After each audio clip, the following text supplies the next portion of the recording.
다니엘서 3장 14절에서 21절까지. 다니엘서 3장 14절에서 21절까지 한 절씩 보도록 하겠습니다. 다니엘서 3장 14절에서 22절. 제가 먼저 읽겠습니다. 느부갓네살이 그들에게 물어 이르되 사드락 메삭 아벳느고야, 너희가 내 신상을 섬기지 아니하며 내가 세운 금신상에게 절하지 아니한다 하니 사실이냐?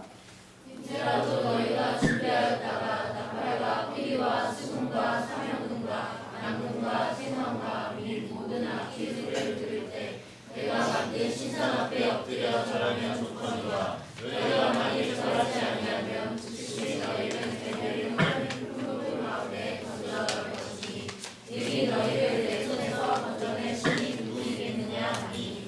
사드락과 메삭과 아벳느고가 왕에게 대답하여 이르되 느부갓네살이여, 우리가 이 일에 대하여 왕에게 대답할 필요가 없나이다.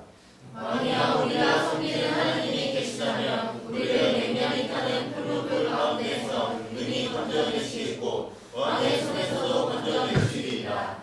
그렇게 하지 아니하실지라도 왕이여, 우리가 왕의 신들을 섬기지도 아니하고 왕이 세우신 금신상에게 절하지도 아니할 줄을 아옵소서. 느부갓네살이 분이 가득하여 사드락과 메삭과 아벳느고를 향하여 얼굴빛을 바꾸고 명령하여 이르되 그 끓는 불을 뜨겁게 하기를 평소보다 7배나 뜨겁게 하라 하고, 군대 중 용사며 사람에게 명령하여 사드락과 메삭과 아벳느고를 결박하여 극률이 타는 풀무불 가운데에 던지라 하니라. 그러자 그 사람들을 거룩과 속옷과 모자와 다른 옷을 입은 채 결박하여 맹렬히 타는 풀무불 가운데 던졌더라. 할렐루야. 오늘 이 말씀 중심에서 누가 건져줄 것인가, 누가 건져줄 것인가 라는 제목으로 하나님 말씀 기도하겠습니다. 옆에 있는 분들과 한번 인사해 보겠습니다. 내가 더 많이 사랑하겠습니다. 자, 그 옆에 있는 분 정말이에요? 이렇게 물어보세요. 정말이에요? 내가 더 많이 사랑하시길 바랍니다. 일방적으로 사랑하기로 작정하시기를 바랍니다. 예린이 패밀리가 어디 갔지다? 없네? 청소년 부장 어떻게 된 거예요? 그렇겠죠. 나도 연락해봤어요. 청소년들 가출도 하고 질풍노도의 시기라 그렇습니다. 기도 많이 해야 될 것 같습니다. 오늘 본문은 우리 다니엘의 세 친구가 느부갓네살이 두라 평지에 세운 그 금신상에 절하지 않으므로 느부갓네살 왕의 분노를 사게 돼서 평소보다 7배나 뜨겁게 달궈진 풀무불에 들어가게 되는 아주 긴박한 장면을 소개하고 있습니다. 이 풀무불은 쇠를 녹이는 불인데 쇠가 보통 1000도에 이렇게 녹으니까 7배니까 몇 도죠? 아니, 이런 어려운 문제를 하늘이가 맞지. 몇 도죠?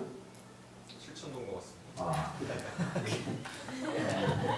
7,000도. 이게 쉽게 나오지 않는 답인데 7,000도가 되는 뜨거운 온도를 이렇게 높여서 다니엘의 세 친구를 집어넣으려고 하죠. 느부갓네살이 얼마나 분노하였는지 우리가 보여주는 장면입니다. 7,000도의 분노. 여러분 이런 분노 보셨습니까?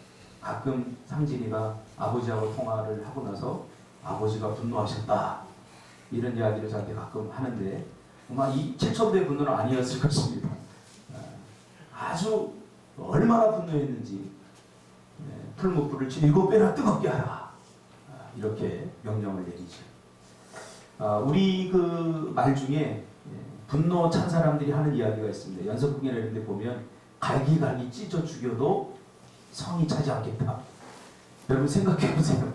사람을 갈기갈기 찢어 죽여도 성이 차지 않을 만큼 분노했다는 거죠. 근데 오늘 이 7,000도의 분노는 그것과 비교할 수 없는 아주 강력한 분노인 것 같습니다. 정말 우리 인생은 내일 무슨 일이 일어날지 아무도 알 수 없습니다. 그래서 신앙의 여정 속에서 우리는 종종 이런 상황에 직면하게 됩니다. 그래서 전도서 8장에 보니까 솔로몬은 사람의 장래일을 알지 못하나니 장래일을 가르칠 자가 누구이랴, 그렇게 고백하고 있습니다.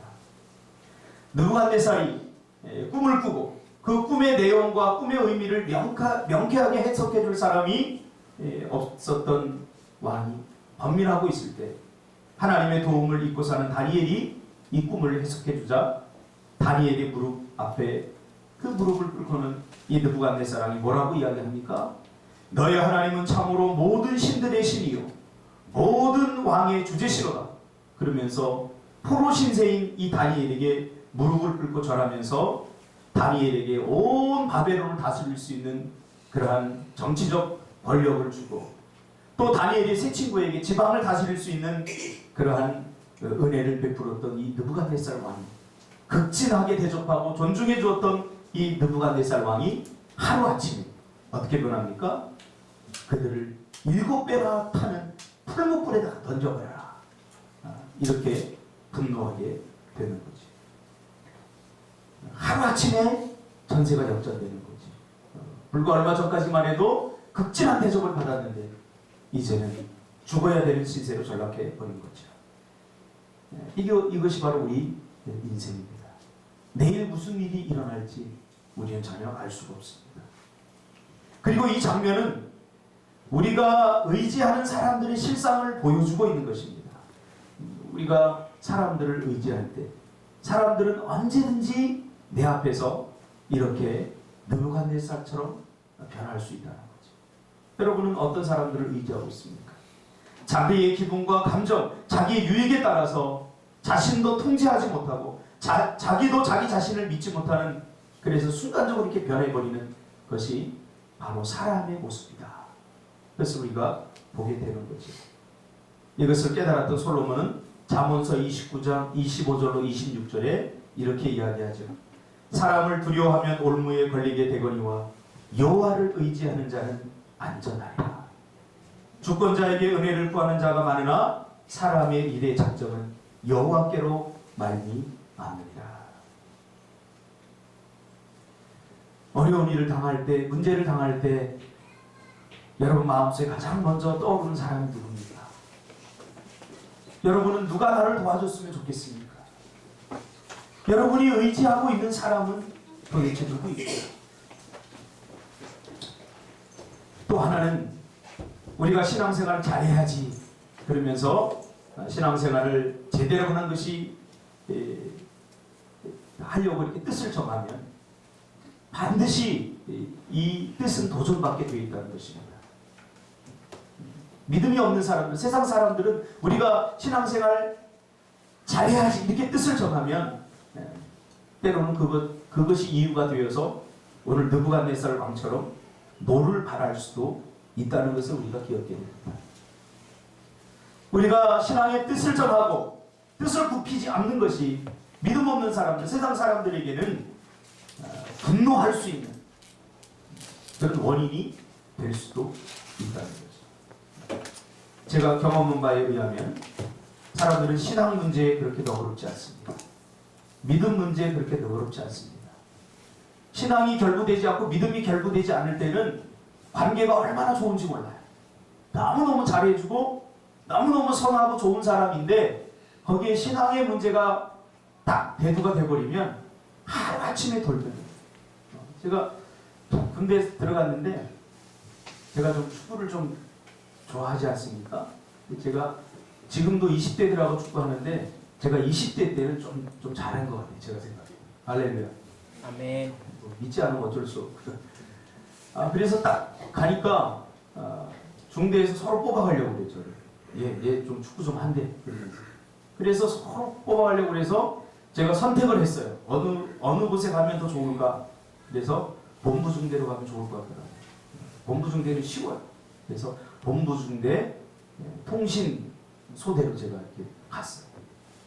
얼마나 잘해주는지 몰라요. 그날 축구를 했는데 제가 해트트릭을 기록하고 말년 병장에게 제가 3골이나 넣도록 이렇게 도와줬어요. 그 전까지 이 통신소대가 본부 그 소대한테 한 번도 축구에서 이긴 적이 없어요. 제가 딱 가자마자 이기니까 제가 영웅이 된 거죠. 온 왕고서부터 해가지고 얼마나 극진하게 대접하는지 몰라요. 근데 그날 그 주일에 일이 터졌습니다. 축구 시합을 딱 잡아놨는데 제가 교회 가야 되겠습니다. 딱 하니까 축구하고 가라는 거예요. 안 됩니다. 교회 가야 됩니다.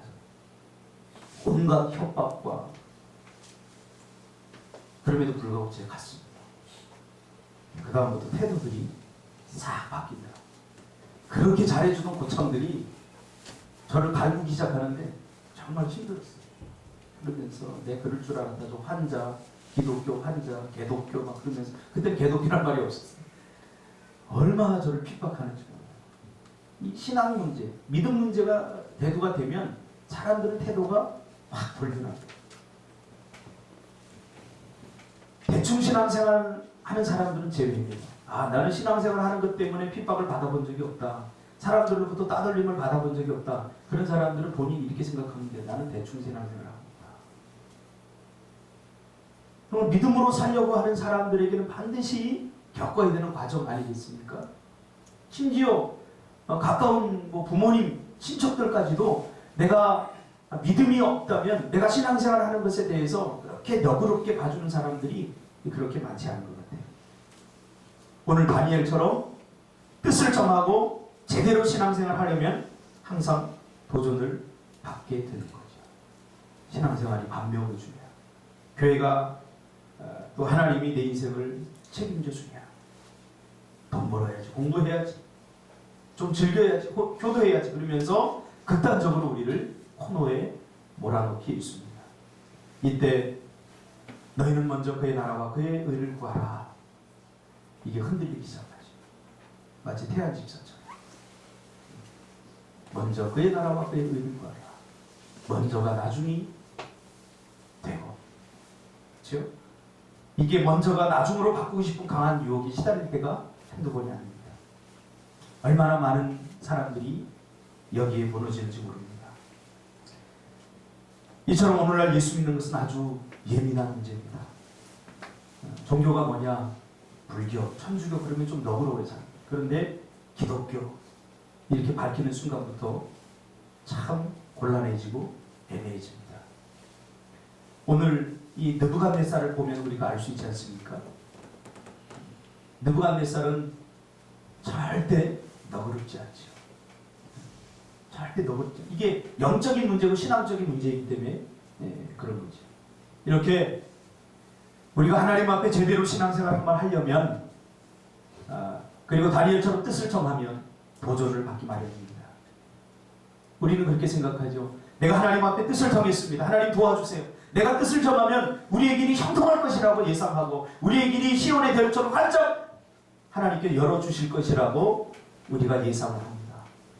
그러나 우리가 뜻을 정해도 때로는 사람들이 도와주지 않고 또 사람들이 그렇게 활용하지 않는 것을 보게 됩니다. 뜻을 정한다고 우리 인생에 어려움이 없는 것은 아니죠. 뜻을 정하면 오히려 상황이 더 안 좋아질 수도 있습니다. 이때 우리의 반응이 중요합니다. 좋은 상황에서는 누구든지 믿음의 반응을 다 보일 수 있습니다. 잘 될 때 하나님이 도와주셨구나. 그러면서 우리가 얼마든지 하나님 앞에 더 많이 헌신할 수 있고 더 많이 기도할 수 있습니다. 저 그런 사람 많이 봤어요. 예수 믿고 목사 이렇게 하나님이 응답해 주셨고 예수 믿으니까 기도하니까 하나님께서 이렇게 내 앞길을 열어주셨어요. 그러면서 감사헌금도 하고 하나님 앞에 찬양하는 사람 많이 보았어요. 그러나 정작 어려운 일을 당하고 힘든 일을 겪을 때 그때 하나님 앞에 감사하는 사람은 참 눈시고 찾아봐도 잘 찾아보기 힘들더라. 좋은 상황에서는 우리가 얼마든지 감사할 수 있고 믿음의 반응을 보일 수 있습니다. 그러나 정작 우리에게 믿음이 필요한 순간은 힘들고 어려운 상황 아니겠습니까? 곤란한 상황. 내가 하나님을 위해서 더 많이 기도하고 예배하고 주를 위해 헌신하는데도 내 삶이 여전히 곤고하고 내 삶이 여전히 뭔가 일이 잘 풀리지 않을 때 그때도 여러분이 여전히 하나님을 신뢰할 수 있습니까? 도저히 믿음이 생기지 않는 상황, 하나님은 약속을 붙들고 살아가라고 하지만 하나님의 약속이 내 삶 속에서 이루어지지 않는 것 같은 그러한 상황 속에서도 여전히 하나님을 신뢰하고 여전히 하나님을 의지할 수 있겠냐 그 말이죠. 오늘 괜찮습니다. 천천히. 이때가 우리가 풀무불에 던져질 상황이죠. 던져진 상황이죠. 우리는 가끔 이렇게 풀무불에 던져질 위기에 놓이게 됩니다. 여러분, 믿음은 상황에 대한 반응입니다. 반응하지 않는 것은 믿음이 아니죠. 그래서 마태복음 7장 14절에 보니까 그러므로 누구든지 나의 이 말을 듣고 행하는 자는 그 집을 반석 위에 지은 지혜로운 사람 같으니 비가 내리고 창수가 나고 바람이 불어 그 집에 부딪히되 무너지지 아니하나니 이는 주추를 반석 위에 놓은 까닭이다. 무슨 말입니까? 말씀을 듣고 행하지 않는 것은, 즉 말씀을 듣고 행하는 것은 반응을 말하는 거예요. 반응이 없는 신앙은 마치 모래 위에 세운 집과 같다. 그런 사람은 창수가 날 때 떠내려간다. 인생에 문제가 오고 어려움이 오고 도저히 믿음으로 반응할 수 없는 그런 상황이 올 때 그때 모든 것을 포기해버린다. 이렇게 말할 수 있겠죠. 그렇죠? 그러니까 하나님의 말씀을 들을 때는 내가 믿음이 있는 것 같아요. 그러나 정작 우리의 삶 가운데에서 어려운 문제를 만나고 위기를 만나고 실패를 경험하고 좌절 속에 있을 때 우리가 어떻게 하나님 앞에 반응하느냐, 그것이 진정한 믿음을 우리가 구분할 수 있는 척도가 되는 거지. 그래서 야고보서 2장 26절에 보니까 영혼 없는 몸이 죽은 것 같이 행함이 없는 믿음, 즉 그래서 행함이 없다라고 하는 말은 반응이 없는 믿음은 죽은 것이다. 여러분, 죽은 사람 아무리 찔러봤자 반응이 없습니다. 죽은 믿음도 마찬가지입니다. 반응하지 않는, 하나님의 말씀에 반응하지 않는 그 믿음은 죽은 믿음입니다. 하나님의 말씀을 들으면 반응을 하게 됩니다.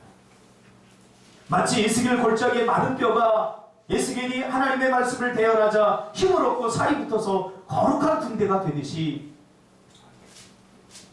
죽었던 영혼에 하나님의 말씀이 증거되어지면 살아서 뭔가 반응하게 된다.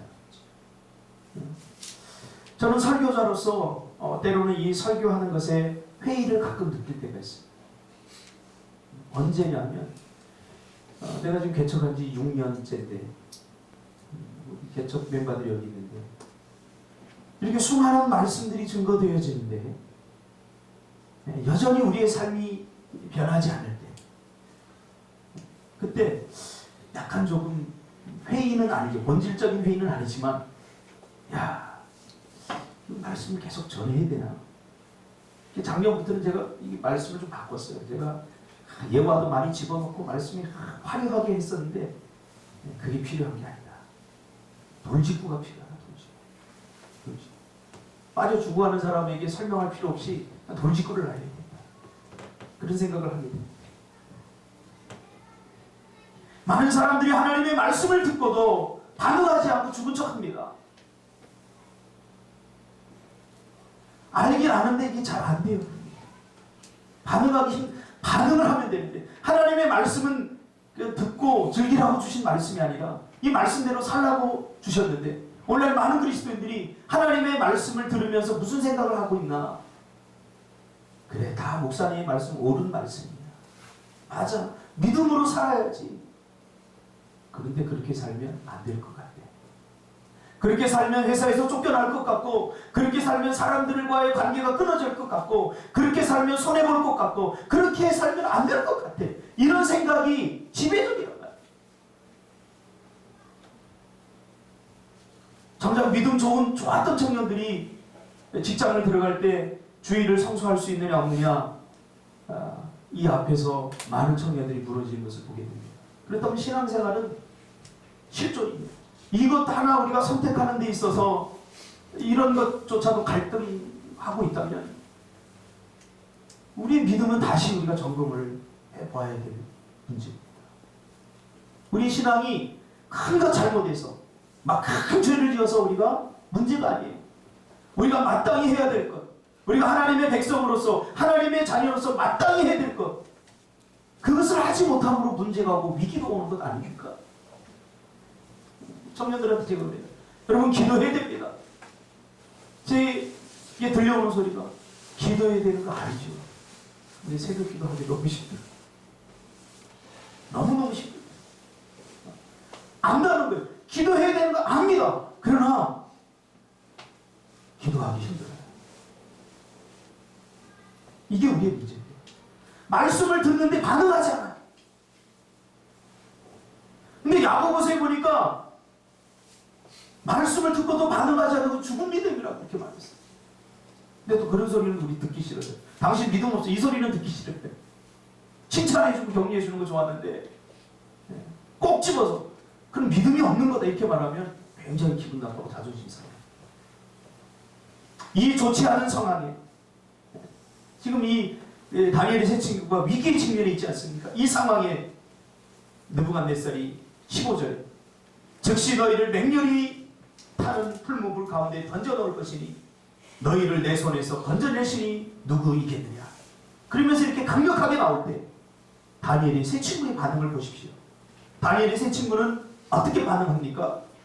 17절에 왕이여 우리가 섬기는 하나님이 계시다면 우리를 맹렬히 타는 풀무불 가운데 능히 건져내시겠고 왕의 손에서도 건져내시리라. 할렐루야. 근데 이렇게 고백하는 것은 누구나 다 할 수 있습니다. 우리의 시나리오 속에 이게 다 들어있어요. 자, 위기가 왔어. 풀무불에 던져질 위기가 왔어. 그럴 때 우리가 하나님 앞에 기도하면 하나님께서 풀무불에 들어가지 않도록 도와주실 거예요. 이런 시나리오를 우리가 살면서 다 씁니다. 다 해. 그래, 내가 주일 성수해야지.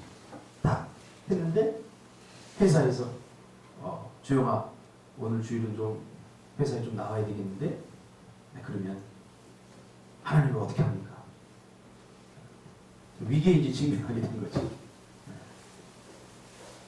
그러면 내가 뜻을 정했으니까 안 됩니다. 오늘은 안 됩니다. 나는 주일 성수해야 됩니다. 과장님한테 이렇게 큰 소리를 쳐버렸어, 주일. 자, 그러면 주영이의 시나리오 속에는 그러면 하나님께서 과장님의 마음을 움직이던가 어떤 상황을 주셔서 이 상황을 역전시켜 주시겠지.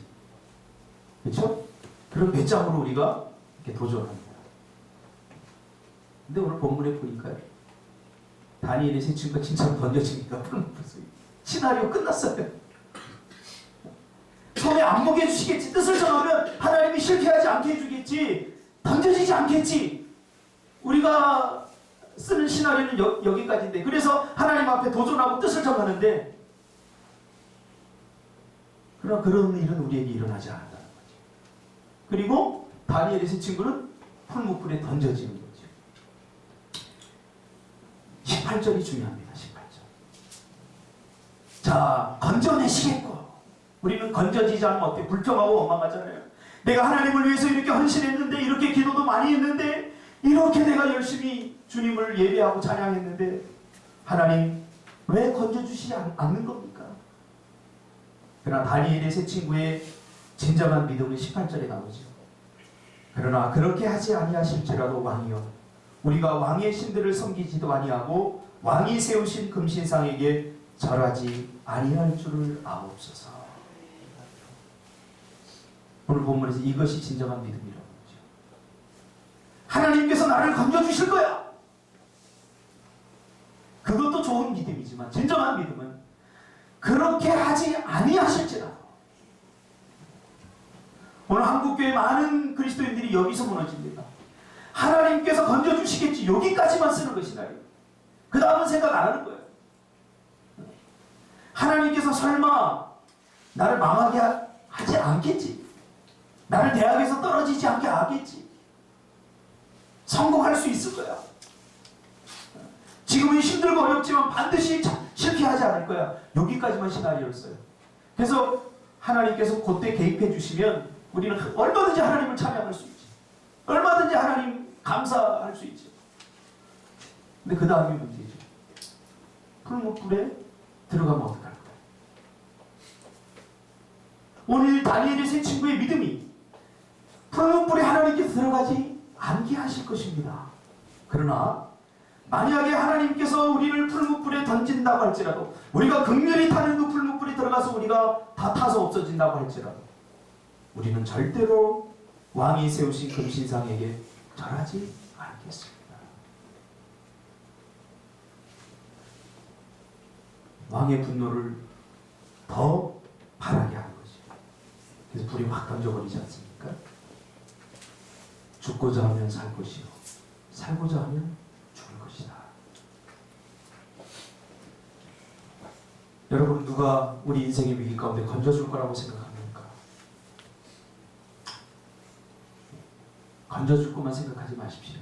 하나님이 건져주지 않을 수도 있어요. 그냥 풀무불에 들어갈 거예요. 저는 이런 상상도 해봤어요. 다니엘의 세 친구가 풀무불에 던져가면서 죽잖아요. 죽음의 위기에 딱 닥쳤을 때 사람들이 자기가 살아온 삶이 다 필름처럼 돌아갈 때, 그 생각이 무슨 생각을 하면 들어갔을까? 아마 저 같은 거였을 거예요. 아씨, 후회됐다. 이게 아닌데? 아닌데? 이러면서 아마 풀무불에 들어갔을 수도 있을 거예요. 하나님이 그 들어가는 순간 찰나에 뭔가 구해줘야 되는데 구해주지 않고 그냥 풀무불로 그냥 쏙 들어가 버렸어요. 하나님이 실패하지 않게 하셔야 되는데 마침내 실패하고 말았어요. 준석이가 재작년에 그것 때문에 1년 동안 침체에 빠지지 않았습니까?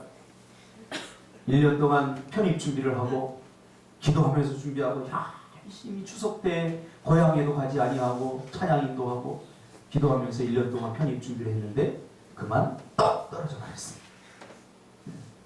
그렇죠? 풀무불에 들어가 버릴 거예요.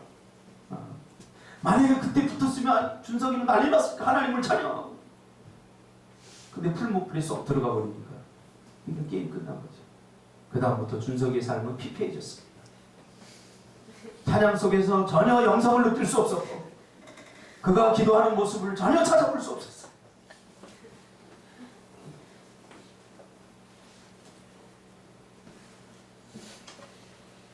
믿음은 뭐냐?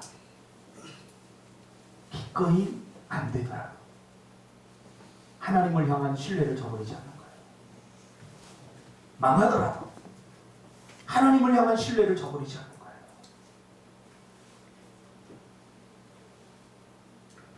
한 가지 더 깨닫게 되는 것은 믿음은 기적과 이적 그리고 은밀한 것을 보고 어떤 초월적인 것을 경험한다고 해도 한다고 해서 믿음이 생기는 건 아니라는 거예요. 이 자리에 상진이 어머니 나오셨는데 담비가 갑자기 팍 죽어버렸어요. 죽는 척해봐 빨리. 의사님 와서 보니까 사망 선고를 했어. 내가 이제 기도하는 거야. 하나님 우리 담비를 살려주세요. 딱 살아났네. 상진이 어머니 죽었던 사람이 살아났 제가 살렸어요. 초월적인 일이죠. 이런 걸 경험한다고 해서 믿음이 없던 사람은 믿음이 생기는 거 절대 아닙니다. 느부갓네살이 그렇잖아요. 느부갓네살이 온 자기 나라의 술객과 박수들을 다 불러다 놓고 내가 무슨 꿈을 꾼지 맞춰봐라. 아니 꿈 내용을 이야기해야지 꿈 내용도 이야기하는데 어떻게 맞출 수 있습니까? 그것은 신이 아니고는 신이 땅에 내려오지 않고는 그 불가능합니다. 그렇게 얘기했잖아요. 자기 스스로 그렇게 인정을 해놓고는 자기 꿈의 내용을 이야기하고 그 꿈을 정확히 해석해 주니까 우리 같으면 어때요? 야, 하나님은 참 대단한 분이다. 이 느부갓네살의 고백처럼 당신이 믿는 하나님은 신들 중에 신이에요. 그렇게 고백했지만 성경을 가만히 보면요 뭐라고 이야기하냐면 그 하나님을 나의 하나님이라고 느부갓네살은 이야기하잖아요. 다니엘 너의 하나님이 이렇게 얘기해요. 나의 하나님이 될 수 없는 거죠. 기적을 봤다고 놀라운 일을 경험한다고 우리가 믿음이 생기는 건 절대 아닙니다. 기적을 본다. 저도 많이 봤어요. 암을 고쳤는데 교회 나와서 기도받고 암을 고쳤는데 물론 교회는 계속 나와요. 근데 제가 성경 공부를 해보니까 믿음이 없더라고. 암을 고쳐준 하나님. 그래서 나는 암 정도 고쳐주면 이 사람이 정말 하나님을 섬기겠구나. 그런데 그 안에 믿음이 없더라. 제가 구원 영접 시키는데, 제자 훈련하면서 영접을 시키는데, 그분이 뭐라고 하냐면, 그때 전도사인데 아직도 또렷이 기억해요. 전도사님, 근데요, 내가 구원받은 거 죽어봐야 할 것 같아요. 죽어봐야 할 것 같아요. 몇 달 동안 제자 훈련시키고 막 했는데 죽어봐야 할 것 같아요. 근데 믿고 싶은데 잘 믿어지지 않아요. 제가 그 마음을 알아요. 믿고 싶은데 믿어지지 않아요. 그래서 여러분, 구원은 하나님의 선물임을 믿으시기 바랍니다. 구원은 하나님의 선물이에요. 하나님께서 선물로 우리에게 주실 때 우리가 믿어지는 거지, 내가 억지로 믿고 싶다고 해서 믿어지는 게 절대 아니라는 거예요. 느부갓네살 보세요. 이 놀라운 기적을 보고도 그 하나님을 나의 하나님으로 고백하지 않아요. 너의 하나님이라고 고백해요.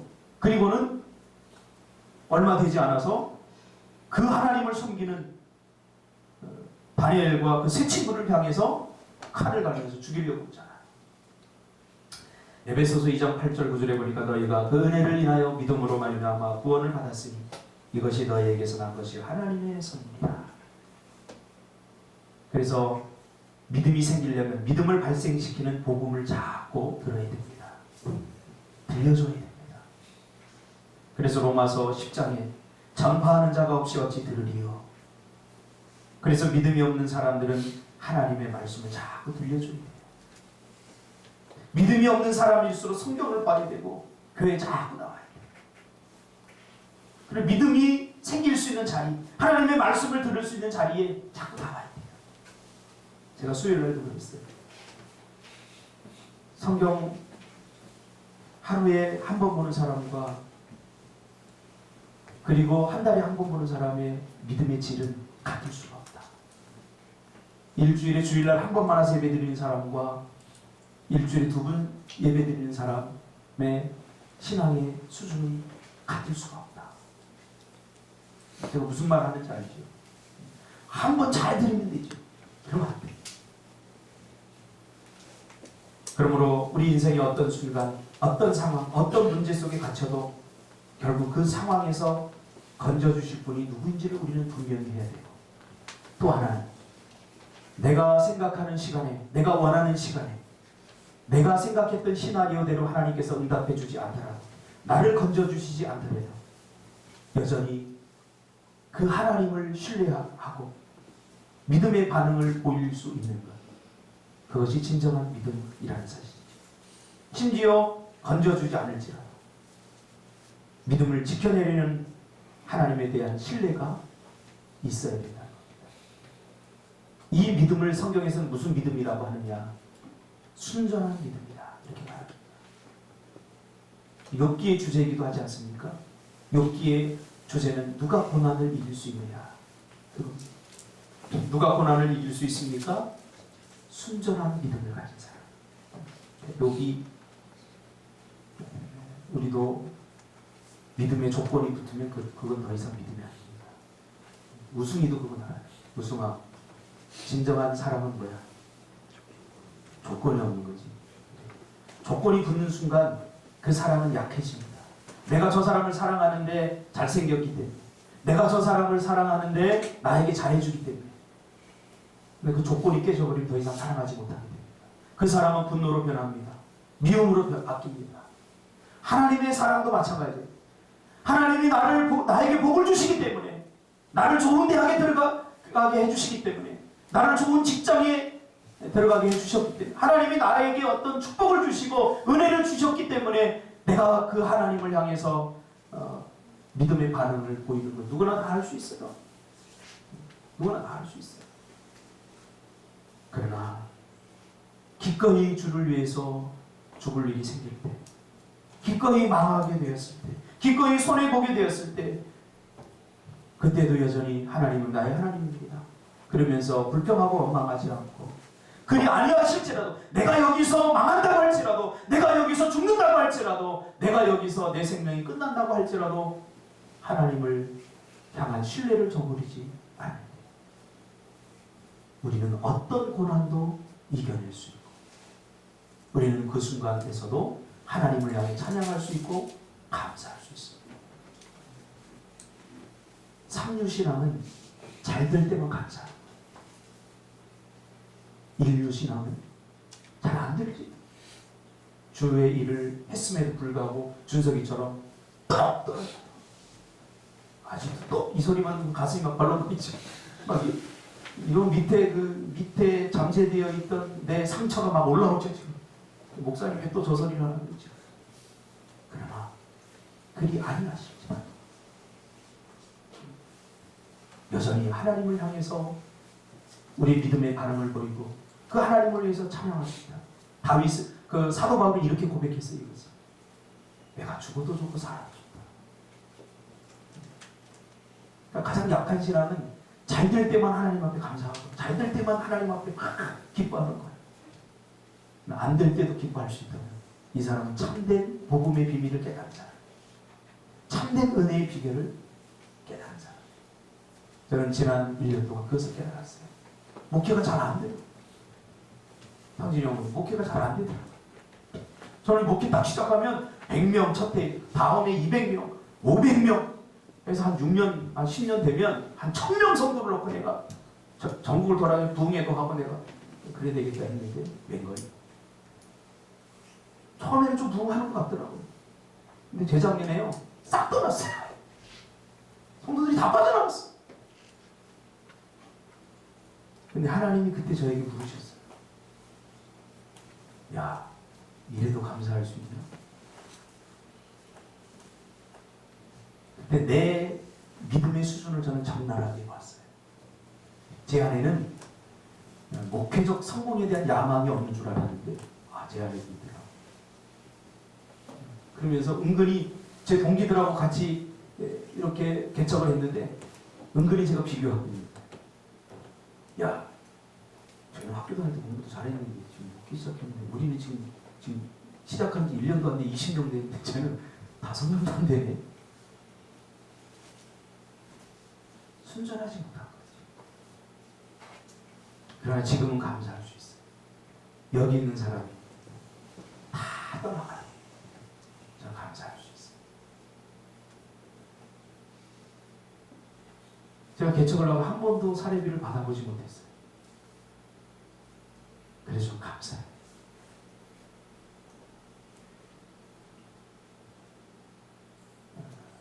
이 양복 우리 청년들이 사준 거거든요. 저는 한 번 사주면 봄, 여름, 가을, 겨울 다 입어요. 지난 봄에 사줬는데 여름에도 입었고 겨울에도 입고 그래도 멋있죠? 네. 그래도 좋아요. 무엇을 입어도 좋고 어떤 상황에도 감사할 수 있어요. 저희 집이 지금 지하거든요. 색깔 2천만 원 전세인데 그것도 그 주인이 사기를 쳐가지고 경매에 넘어가 버렸어요. 할렐루야. 경매에 넘어가 버렸어. 경매에. 이 돈도 홀랑 한 것도 못 받게 생긴 거예요. 그래도 감사해. 그래도 진짜 감사해. 어떤 마음이 생기냐면 야, 하나님이 이제 지하를 드디어 탈출하게 하시는구나. 할렐루야. 내가 믿음이 없어서 이거 탈출 못하고 있으니까 하나님의 독특한 방법으로 나를 지하에서 탈출하게 하는구나. 보세요. 하나님이 좋은 거 주실 거예요. 할렐루야. 네. 여러분, 좋을 때만 감사하지 말고 실패할 것을 두려워하지 마시고 그 실패한 자리에도 여전히 하나님이 나와 함께 하시다는 사실을 왜 모르십니까? 바울과 실라가 복음을 전하다 갇힌 그 감옥 속에 하나님이 여전히 함께 하시다는 사실을 왜 모르십니까? 그러니까 그들이 하나님을 향해서 찬양할 수 있었던 것입니다. 좋은 침대에 누우면 뭐합니까? 하나님이 그곳에 없는데. 그래서 저는 결단했어요. 아무리 척박한 곳이라도 하나님이 가라고 하면 그것이 축복의 땅이다. 우리가 이번에 미얀마 가서도 경험하지 않았습니까? 내가 어디 있는가는 중요하지 않습니다. 내 안에 누가 있는가가 중요합니다. 여러분 안에 하나님이 계십니다. 어떤 순간에도 좌절하지 마십시오. 우리 박정만 선생님 사기당했죠. 사업하신다고 뭐 하더니 저번 주에 뭐 취직하게 왔어요. 집사님 왜 그래요? 집사님 마음은 그대로 표현. 어느 새끼가 내 돈 떼어먹고 도망갔어요. 그런 표정이었어요. 어떤 쌍놈의 새끼가. 그래도 좌절하지 마세요. 하나님이 함께 하셔서 도와주실 겁니다.